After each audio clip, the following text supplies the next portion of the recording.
Just 1 second. Can I? Let me pause. So this, Anja, I think this is we're winding down. I'll just say that we're winding down season 3. So I'll just say that.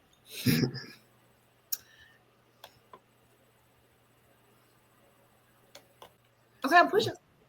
Well, welcome back, everyone, to another episode in season 3 of. Hold on just a second.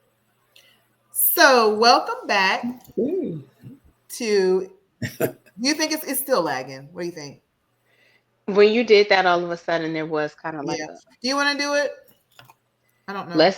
I don't know if it'll make a difference. Go ahead and pause it. All right. So welcome back to another episode of In Love with Love podcast. We are in season 3 with emotional intelligence. And we want to welcome, first of all, my lovely co-host, Anja, and I'm Nicole. Hey, y'all. Yes, we welcome our guests. We have guests. We have Napoleon and Angie. Hello. All right. So we just want to jump right in. Tell us, how would you introduce one another to the world here? You guys are newlyweds, right? How are you introducing one another? High school. What? On how we met? No, so you were on the Newlywed Show. Now I know y'all know about it because y'all are our age. How are you introducing your bride or your bridegroom to the world? So we want you guys to introduce each other to us. Like, so he introduces you to us and you introduce him to us. Like, tell us about yourself. They got it when I was saying the Newlywed Show. They knew. You start.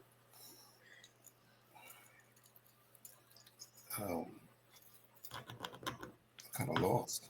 Oh, you go ahead. This is Napoleon. Yes. Husband. What you want to tell me your nickname? Oh well, John.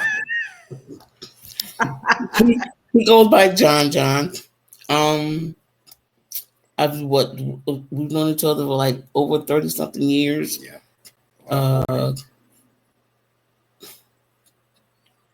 He's not quiet. He likes to talk. Only here. He's a talker.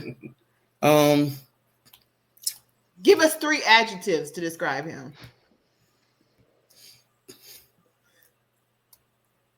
Jokester, talker, and worshiper.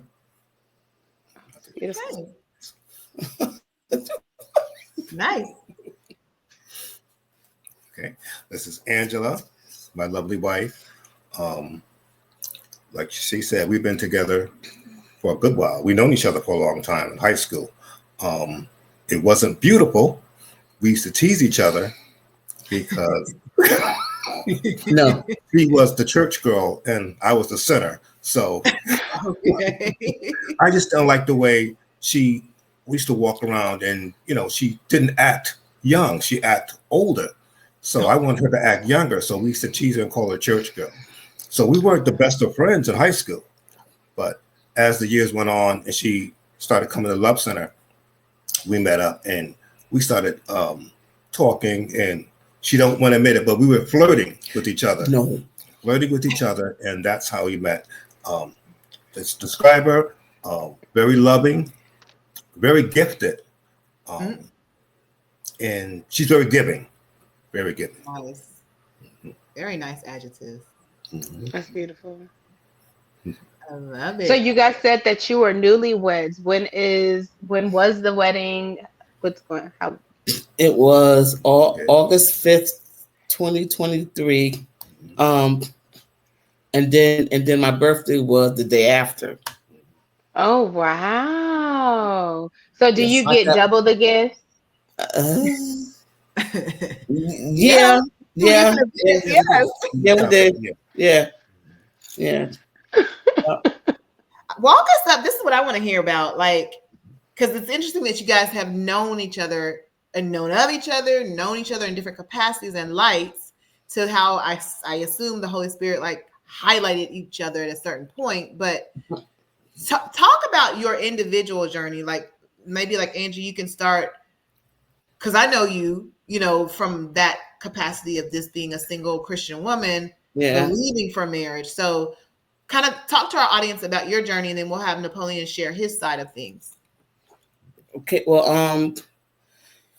let me see. Well, it's, I just have to say, it started when I was 12, and I made a vow to God that I wouldn't, have sex until I got married, because I was brought up in the church, and we were taught that having sex before marriage is, a sin. Fornication, it's not good or whatever. So I took that to heart. So as I got older, I really took that vow that I made to God to heart, because there were like plenty of times where I almost, but then God, God be like, remember that vow. I'm like, I don't want to remember that vow right now. Angie and I were just talking about your why. So that sounds like a why. I'm like, okay, so but I never, let me see, how can I say it? I never gave up, even though I wanted to, and I was believing God, at the time. Because I had a timeline. I said, okay. Of course. I said, by 30, I'm gonna be married with kids. And then 30 came, and I was like, okay, where you at? And it was like, okay, and I've been seeing, all my other friends get married, have babies, and I'm like, okay, maybe it's not my time yet. Then 30s went by, the 40s went by, and I'm like, all right, God, what's up? What's the deal? Right. What's going on? How much longer do I gotta wait? Mm-hmm. Then the 50s hit. I said, okay, see, now this is it. I said, if I'm not married by the time I'm 60, I'm done. Oh, I don't know, whatever. I said, I'll just be a single. Wait, what's it? Wait, how was I before we met? I was 56 when we started dating. Wow. I said, I'll be a 56-year-old virgin for the rest of my life. And then that's when we started dating. I'm like, okay, this might be it. So it's the waiting wasn't easy. It was hard. It was hard. I was just going to ask, what were you doing while you were waiting? Like, what was the wait like for you? Torture. Wow. Oh, wow. Okay. Torture. Honestly, torture. Because I was. In what ways? I was very impatient. I was impatient. I was like, okay. God, I've been keeping myself all these years. I said, how long? I mean, why am I waiting this long? Mm-hmm. Why? But when did it become what you say? I think it sounds like it became intense at some point. Like, when did that intense torture, for you happen? I don't really know. I say when definitely when I started in hitting in my 50s, and I was seeing all my other friends get married, meet their spouses, and I would hear about other couples, how they, going out to dinner and dating. I'm like, yeah, okay, must be nice. Whatever. I really don't want to hear that. Whatever. I don't care. Good for you. I would. Oh, yeah, good for you. Yeah. Yes. And, Thank you for your honesty. yeah. And then I'm like, all right. And then I go home. I'll be like, you know what, God, you know me, and you know what I'm about to say to you. So get ready. but I knew that I knew that one day I will get married, but I was just like, come on, God, you got to hurry up. Was he talking to you at all, like God, about the spouse, the mate, like in the wait? Not until I started going to my cousin's church, where he was my cousin's adjutant, armor bearer, and because we didn't see each other for like a good while, for some years, and when I started visiting my cousin's church at the time, I was sitting there and I noticed him in the corner. I said, that was like John. And I was like, oh, okay, it is. So it was like, hey, how you doing? It's been good to see you. Da, da, da. Yeah, you remember you used to tease me in high school, in middle school? I was like, no, I didn't tease. No, I said that to him. I said, you used to tease me all the time because I was a church girl and everything. And him and his buddies would say that Jesus was my boyfriend, and also other little crazy stuff that they would say. And at that time I couldn't stand them. He said that I would walk around school with this big old Bible in a ruffled dress. in a ruffled dress, telling everybody that they're going to hell. Wow. I don't remember saying that, but he said I did. Okay. He said I did. I'm like, no, I never said that. No. He was like, yes, you did. Yes, you did. I was like, okay. So how did those comments, or were you like, whatever, boy, or did those comments like really affect you, like when you heard them saying those type of comments? Well, about me being a church girl and all that? Yeah, like all of the comments that they were making, whatever they were saying. At the time, yeah. Well, yeah. I was still young, whatever. So I didn't know what he said. They were just playing. I was like, no, you wasn't. No, you wasn't. No, you wasn't. Well, how sometimes they can be playing, but it's still, you might not show it, but it hurts you. You know what I mean? Like, yeah. And then the day that I saw him at the church, and I was like, all that time he had a nerve to be talking about me being a church girl. I said, and look, he is my cousin's armor bearer. I said, ain't that funny? And saved. I said, wow, okay. And it wasn't until wait a minute. When you saw him, was there any bells and whistles at this time? Like, what happened? You heard God's voice? You see the light? Oh, like what you see? No. It was not flirting. When at the time when I saw him, when I went to go visit, it wasn't flirting at the time because he was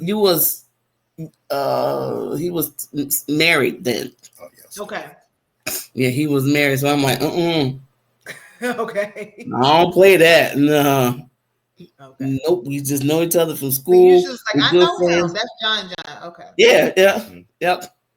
Yeah, because it was funny because one time the pastor called him out and gave him a word, and she was like, "There's a nickname that they call you out, outside of church." And I'm in the audience. I'm like, "Yep." Everybody looked at me like, "How you know?" She said, I can't place the name." And I said it. I said, John. And they looked at me like, "How you know this is nickname?" I said, "We went to school together, so that's what we called him in school." And everybody's like, "Oh, okay, whatever." I was like, "What? He's married?" I'm like, I said, "No, I'm not after no married man." Interesting. I was like, "No, what? What'd you say?" The marriage was on its way out. Oh. He said the marriage was on its way out. Okay, so Napoleon, I have a question. So you said that your interpretation of her was a Bible with ruffled dress telling everybody they were going to hell. Okay, got it. But what in your life trajectory, because I know you said your marriage was on the way out, but when you saw her again all of these years later, what was your new interpretation of her? She looked good. See, my story is different. She That's looked what good. I want to hear. Take us back. Yeah, take us back. So she looked. He got to scoot up. He got to scoot up to tell you. Scoot on up. And I was really surprised, but like she said, we haven't seen each other in years. So my story is a little different. So actually, when we started talking, Angie seemed to forget that she came over to me with a book about pictures about our reunion. So this is where I thought the flirting started. So she sat next to me, and we sitting real close, and her thigh was against my thigh. See, Angie doesn't remember this. So I said, "What's going on?" Because, we've been talking back and forth, and so she was real close. I said, So this was kind of funny to me, kind of new, because we weren't like this in high school. Let me go back a little bit. So when we were in high school, I used to call her church girl because I thought she acted a little too old for her age, but I was always playing with her. Angie's leaving out that she used to tell me, if I don't get saved to give my heart to the Lord, I'm going to hell. So I didn't like that. So we would go back and forth. So one day I ran track. I was a track star in Hill House. We had this big track meet, and Angie told me that if I don't get myself together, that they're going to have a track team in hell, and the devil's going to be going to hand off the baton to me. And I didn't like that. And I don't remember that. Yes. The devil was going to be Wow. the devil was going to be the income. Wow. He's going to hand the baton to me, and I'm going to be in hell. Oh, and another thing. Me and my friend Stanley, we used to run one of the halls chasing after girls. We were terrible. And Angie told me one day that I'm going to be chasing girls in hell. So this is why we didn't like each other. I don't remember none of that. Yeah. And this was pretty much all the time. So this is where I say that Angie doesn't really remember. Every time I used to be late, Angie would come out. I don't know where she used to come from and say, John, late for class, huh? Yeah, you're going to be late in hell. And I said, why is she always coming to our classroom when I'm late? Nobody's in the hallway but me and Angie. I don't remember that. And she would Angie, did you like him a little bit? Did you like him a little bit in high school? No. Yes. I didn't. Honestly, I didn't, because he would always tease me. I'm like, you know what? Yeah, I think that's why you had them comebacks, Angie. You had them comebacks. Woo! Every time I would see her, it would be nobody around. It would just be me and Angie in the hallway, and she would always tell me, "You're gonna be chasing girls in hell," and I didn't like that. So that is hilarious. But coming back to the story about the church, I don't remember. That's when I think we started flirting, when she was telling about our classroom reunion, and we were sitting closer, so we are now, and our thighs were against each other. And I said, "Oh, okay, this seems like a little flirting thing going on." No, I was just showing him pictures of the class reunion. Yes, but if we hated each other while we were so close, even though it's been 30-something years later, and we're thigh to thigh, that's flirting. And then, So every time I used to cut my step, because I'm a dancer, I'm a praise dancer, she would always tell me every time I got aspirin in my pocketbook or something. What'd you say? I got Tylenol. I got Tylenol in my pocket. And this was practically every other Sunday. That's because you guys got to see how the way he dances. He don't just do no,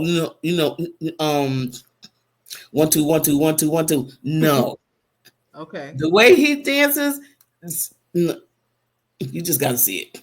You just got to see it. You got to see it. He It's the will workout. dance. Yeah, basically, yeah. He'll do his moves and then he'll go up the pulpit steps and jump off. I'm like, oh, okay. He gonna crack an ankle. He gonna crack an ankle or something. And that's when I was like, I said, you all right?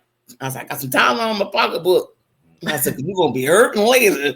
It's the way you said it, though. It just seemed like it was so loving. Oh, and another story. He got one another time, story. She went out to church. I thought she was going home. She came all the way back in to say goodbye, but she teased me and then left. And this was what you did it a couple of times. So I said, that's a flirting sort of thing. But you didn't know what you were doing because, you just,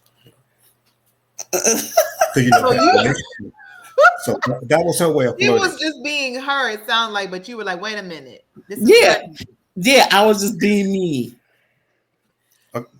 Okay. But my question was this all happening while the ex-wife was going out, headed out? Was this? Yes, we were just about close to our divorce. Okay. Yeah.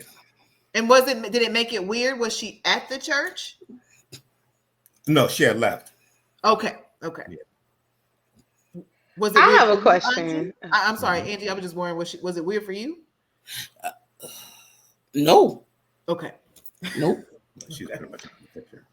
Okay. I have a question, Angie. So, did you have a lot of long-term relationships before? No. Okay. Nope. None. So then my question because I was about to call you John, sorry. Napoleon. So how was it for you dating and having been divorced or actually going through a divorce? How was it for you having already had a long-term relationship? And how long were you married before? 23 years. That's a long time. Okay. So how was it for you having this super long-term relationship and now going and dating somebody who did not have that kind of experience? What did that look like for you? It was kind of weird because I couldn't understand, not in a bad way, that all these years that she never had a relationship with somebody. So that was kind of weird to me.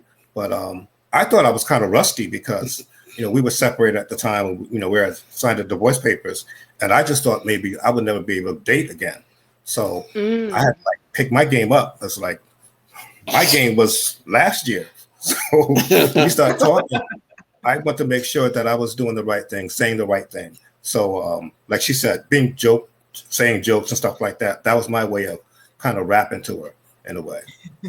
But it worked because because we joked with each other back and forth. But lots of times she would joke with me first, come up to me first and joke around. So that's why I said I take that as a flirting sort of thing. But it was friendly. It wasn't sexual or nothing like that. Oh, you want to tell about the other women? What other women? In the church. Oh. Well, we can't mention their names. No. Before that, let me see. That time, when you did, that time that you got called out, and I said your name, your nickname, and then the word, was something that the pastor at the time gave him, and he fell out in the spirit. And he was on the floor for a good minute. He got up. He got up. He walked over to my parents, hugged my mother and hugged my father, and then went and sat down in his seat. And my mom and dad looked at each other like, what he do that for? Wow. She was like, he said, you know I hugged him? No, I don't know. I don't know either. And he sat down, and my mom said that when he went to go hug her, she said the Holy Spirit spoke to her and said, son-in-law. And I said, well, he must be marrying Rachel. You know, that's my sister. And I said, well, he must be marrying Rachel. I said, because he still legally married. I said, unless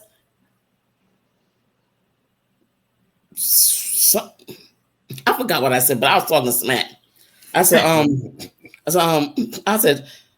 and I looked at my mom. I was like, the Holy Spirit said, what the hell? She said, yep, yep. The Holy Spirit said, son-in-law. And I'm like, oh, okay. It was 3. Confirmation. Who? Confirmation was 3. 3. Your mother. Yes. My mother. Show us. Tell us the confirmation. Yeah. Your mother? Yeah, I think my mother pretty much said it first. Remember, because you used to come to our events. Oh yeah. Because I used to work with one of his sisters, in a retail store like years ago. So they will always invite me to all of their family events, and I'm like, oh, okay, I'm coming. And I met his mother. I went to her birthday party. Did her 80th birthday party, and after that, I started getting like close with his mom. Whenever she would get sick and she'd be in the hospital, I go see her and sit there for like a long time talking, and all she would talk to me about was John this and John that, and yep, and John he's a good son, and he's just. I'm like, okay. Okay. And then his sister's like, oh yeah, you already like family anyway. I'm like, oh, okay. So I have a question, Angie, because you were in a place where you were literally upset with the Lord because you felt like it was taking so long. Then when you started getting all of this kind of confirmation, it sounds like you were resistant. What did that actually look like for you?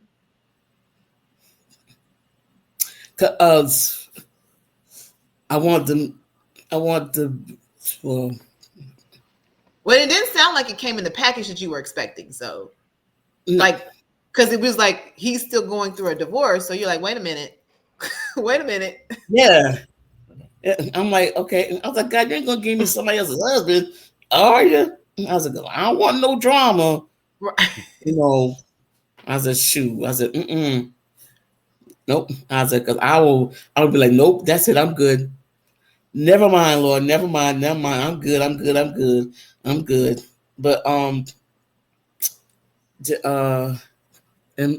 my cousin, my pastor, Dr. Kim at the time, she said to me one day, she said, so Angie. I said, yes. She said, what do you think about Elder? And I was like, Elder who? And she said, Elder Cummings. And she was like, Elder Cummings. And I'm like, who? I was like, he all right, I guess. And she was like, well, I mean, she said, Angie, he's a good man. He's a good man, Savannah. But see, by that time when she said that, I was divorced then. Yeah, you were. Divorced. But I was like, why?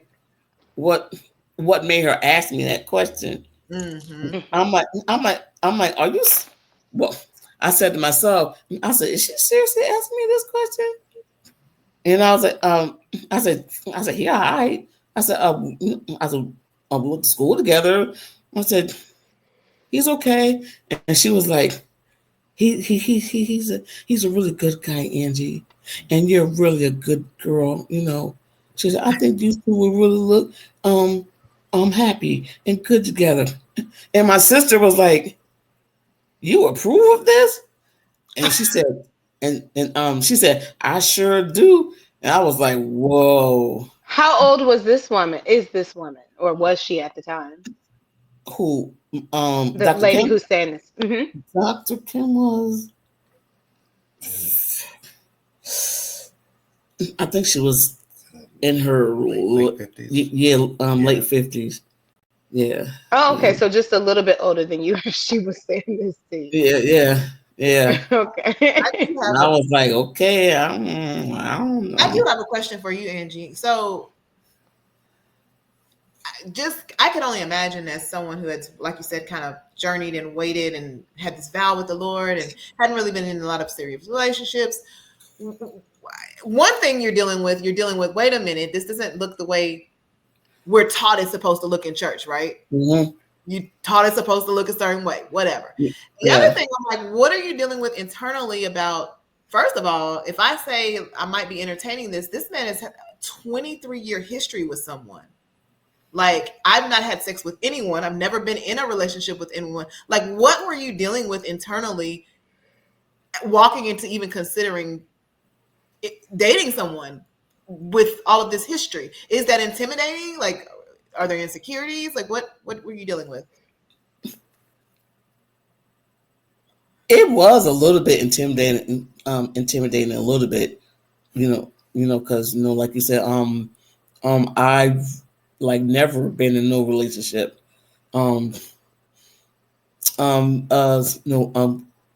Guys would pretend, like they like me or whatever, and then only for them, like never mind, or whatever. And I've felt like a little insecure. I'm about to say insecure. I was gonna say. Yeah. Insecure. So I was like, I was a little standoffish. Yeah. What did the work look like for you to walk in healing from that? And did it look like you walking in healing before you got married to Napoleon? Or is it still just something that you're walking through it? Like, yeah. It's still walking through it. Mm-hmm. Yeah, still walking through it. But no, Yeah. I've grown a little bit. I've grown a little bit, in the insecurity. So now I'm like, because you opened your heart, right? Like, you opened your heart to say, hey, okay, I'm going to try this, even though I'm sure you were like, were you afraid? Like, right? Yeah. I'm like, all right, Lord, don't be playing with a sister now. Right. And I have a question for Napoleon. What is it in you that, honestly, it seems like you're very protective of her in that space, even though you keep saying that you guys are such good friends. How is that for you navigating relationship with her as she walks through that part?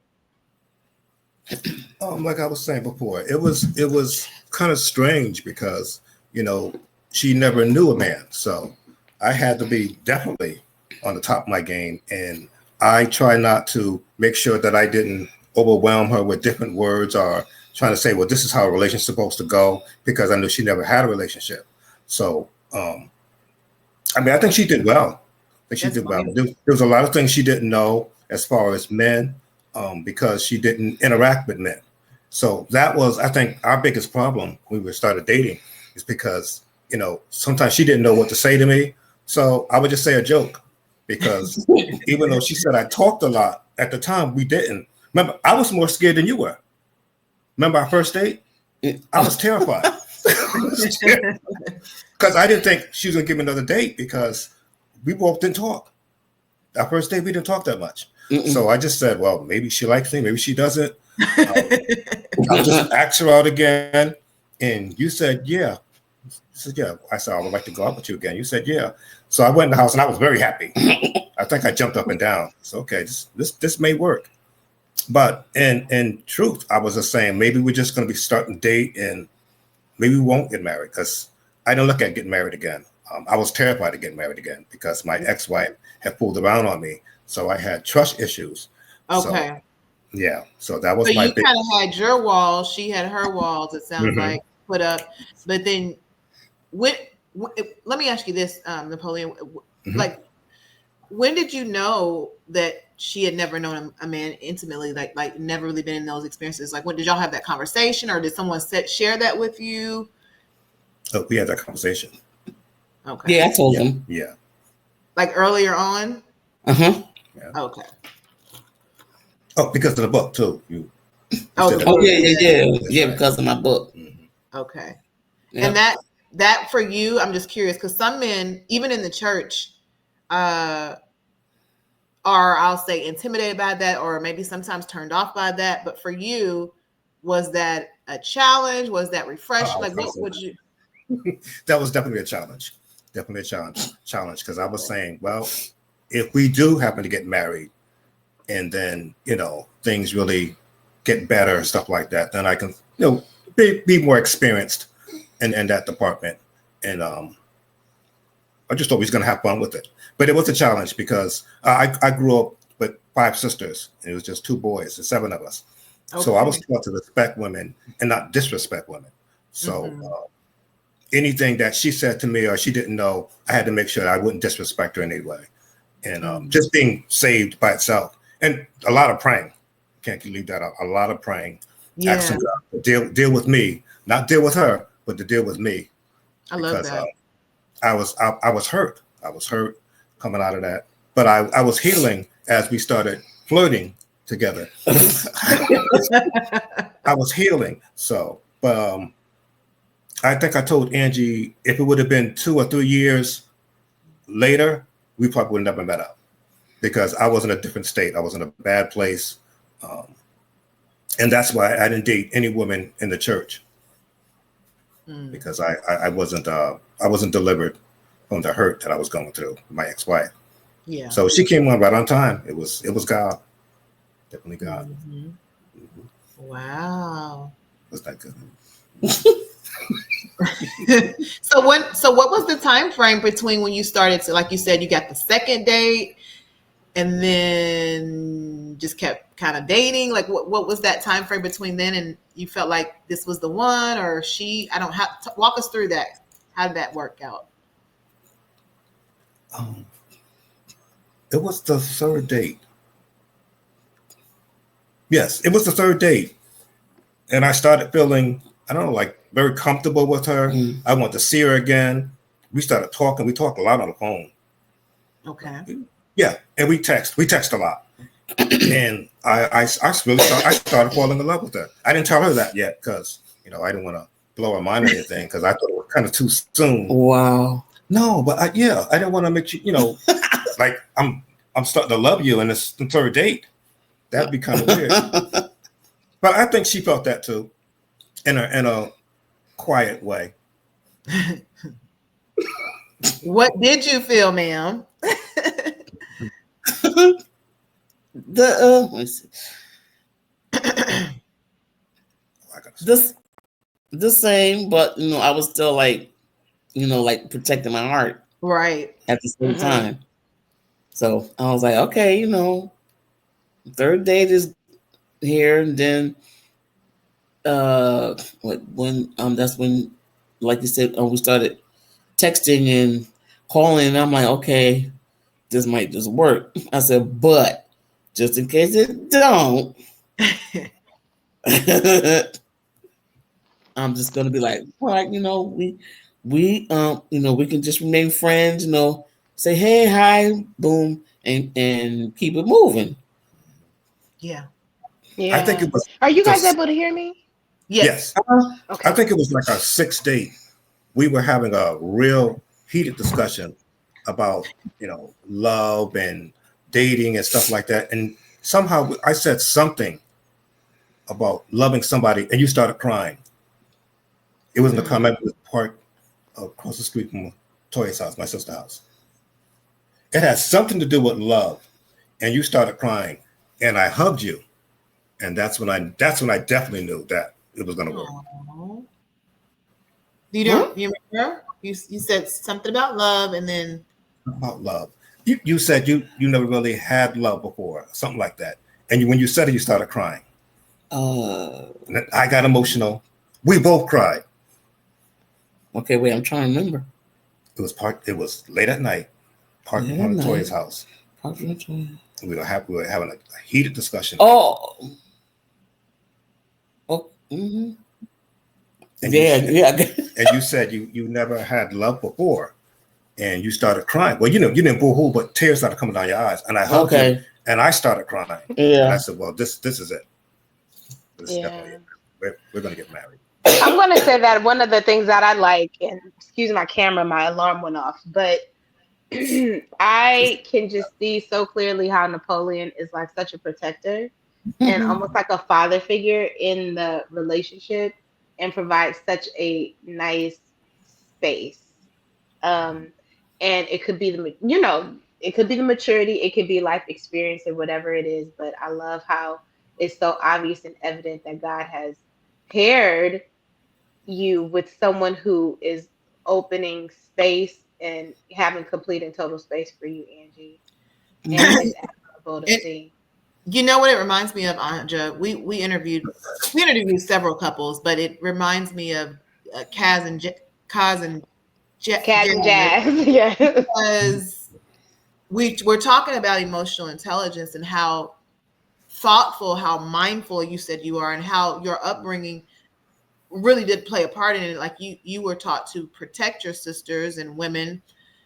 And so I think that translates even emotionally, like she's saying, I'm just saying, creating a safe place emotionally for someone who hasn't had many experiences in the area of love. And even though your heart was hurt, I love how you just being the man, just being able to kind of just still assume that position, knowing, again, it's probably not perfect, but it's just, we can see that emotion, that level of emotional intelligence. So it's appreciated. Mm-hmm. It's a beautiful thing for sure. Do you guys have any, like, I don't know, closing remarks, anything that you want to say that you truly, truly love about each other, like the other person? Yeah. I would say we're both still learning. Yeah. We're still learning. And like I said, when we dated, we didn't, how you say it? We didn't come together. We didn't go to each other's house or whatever. She would always say, okay, it's time to go home. I used to hate that. But I understood why she said it. She's like, oh, no, you're not staying with me. You got to go home. So it was different when we got married. Then we really learned each other because we were living with each other. So there was a lot of things that I learned about her, a lot of things she learned about me. And we laugh about it sometimes. We get mad about each other sometimes because we have different ways of doing things in the house. But so we're still learning. And it's a nice learning. I'm sorry, I'm cutting in, but that made me think about two important questions. One is for Angie. What words would you give of, I guess, advice of things you know now that you didn't know then, especially to, people think about virgins, they think about 19, 20. No, we're talking about people in their 40s, like you said, 50s, that are still upholding the same standard that you were upholding, desiring to please God. What are some things that you maybe wish you would have known? Is there, you know what I'm saying? Like, what would you share with people in the same predicament that you were in, if that makes sense? You mean as far as the waiting period that I had? Well, anything that stood out to you, because like you said, like, well, dang, I didn't know this. Had I known this, or anything like that, just this is something you need to know, like as you're preparing for marriage, as a 45, 46, 37, 50-year-old virgin waiting for marriage. Is there some good advice that you feel like you could share? Definitely be patient. Don't be so anxious to don't be so anxious to jump into a relationship. You know, just because you're, like, I'm ready, I'm ready, and then you just jump in a relationship. Pray first. If you don't have discernment, ask God to give you discernment. Because I think one time this guy called himself being interested in me, and he was like, well, I want to take y'all on a date, and I'm like, yeah, okay. He looked shady to me, and I'm like, I was all right. I was, Lord, if this is, gonna happen, I said, I said, if this is who you want me to, be with, I said, if this date is supposed to happen, I said, then let it happen. I said, if not, I said, do not let him call me to confirm, the time and the place. And he never called. He never called me after that. I said, okay, I gotta be specific on what I say. But at the time, he was then, I think, arrested like later on that night, trying to attack a girl that he just met at a store. And I was like, okay, that could have happened to me. Yeah. I said, okay, Lord, I said, okay, I see how you got me doing this. You got me doing this. But what about the women that want to cross over, like such as ourselves? And once, like, for example, like you said, if we're virgins, or anybody who may be watching are virgins, what's a word of advice that you could give to help us make it a little bit easier? Like, okay, it could be a situation like you said, where maybe someone's marrying a man who's been divorced, or right. Like, what word of piece of advice did you feel like this is valuable? You need to know this. Don't be anxious, or don't be anxious about the honeymoon, the wedding. Anything. Come on. Yeah. Give us real tea. Okay. That part, what you said. Don't be anxious about the wedding night, because I was like, oh Lord. I said, okay, it's happening. It's really happening. But we really didn't do anything that night because we was tired. Yes. A lot of people say that. that day I was like, oh my God. And all that day in my mind I was like, okay, it's gonna happen tonight. Oh Lord. I was getting anxious. I was like, oh Lord. I said, oh Lord, it's going. I said, it's gonna hurt. I said, what's going on? Oh. You going in now? I mean, seriously, because I've been a virgin for 57 years of my life, and I'm like, okay. I said, this is gonna be, this ain't gonna be no walk in the park. I said, because he's married. He was married, and he's experienced. I'm like, and I'm not. I'm like, oh Lord. I said, I don't know, how he's gonna, feel or think of me, because I'm like getting timid and shy and nervous. But when we came home, we just passed out. We just fell asleep, and I'm like, and I woke up the next morning. I said, we ain't do anything, did we? It's like, no. We had to take off your dress, and you didn't really look at it, see you. See, these are like real things that people these are real things that because this is the first time you're sharing your body, so because what I asked you to unzip me, and I was like, all right, that's it, I'm going to the bathroom, I'm gonna take the dress off in the bathroom. And he was like, babe, we're married. I was like, yeah, I know. But, I'm still, a little nervous and reserved. But I was like, okay. But then we went on the honeymoon. And I still was a little bit like, I don't know. You slept way on the other side of the bed. I did what? Slept way on the side. Oh yeah.